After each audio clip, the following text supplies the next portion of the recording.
family came to this country hoping for a better future, and yet that future always felt out of reach. One night, as Diane was driving home from one of her many odd jobs, a single thought crossed her mind. This cannot be the American dream. As a daughter of rice farmers in the Philippines, Diane was a young girl when her mother taught her the importance of tithing.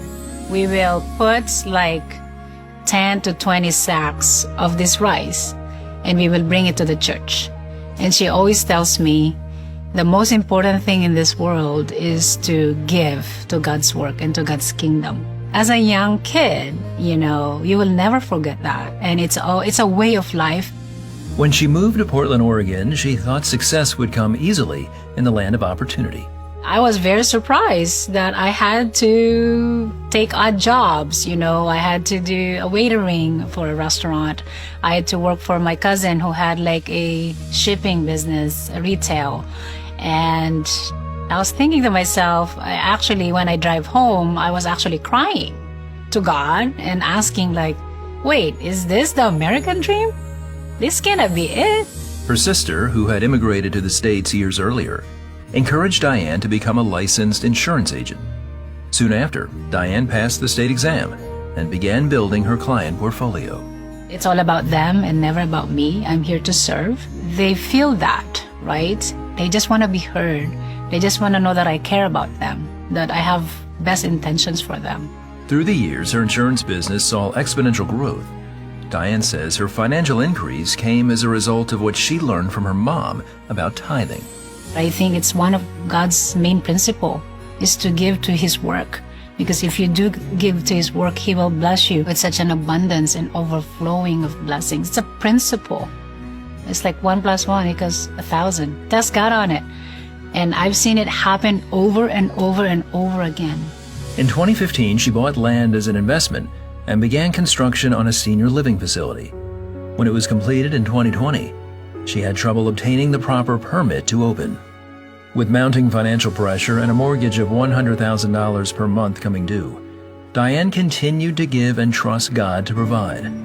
She got permission from adjoining landowners to reroute the traffic to the facility.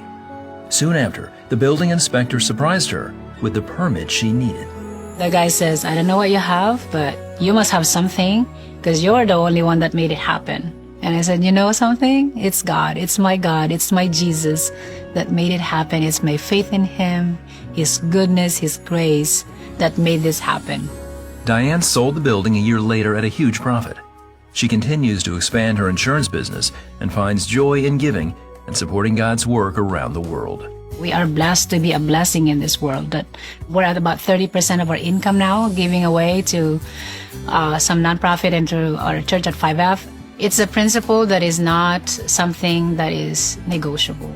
Diane says the key to her financial growth and stability simply comes down to trusting God and His principles. God is God of principles. You have to give to receive. You have to sow to reap. Test God. Keep testing Him because He will be so faithful. He never backs out on His word. He who promises always make it happen. What an incredible story here. The daughter of rice farmers in the Philippines, and she comes here and she's really struggling, and she cries out to God that this cannot be what you intended. This cannot be what you have for me. And He shows her something absolutely incredible in the journey to then become a property developer. What an amazing thing. But she always gives honor to God. And here's the principle from Deuteronomy. Never think that it was your own strength and energy that made you wealthy. Always remember that it is the Lord your God who gives you the power to become rich. Diane said, I learned tithing early as a child. I went after it, and I went after it. It is non-negotiable. When you have that resolution in life, wonderful things can happen because He watches over His word to perform it.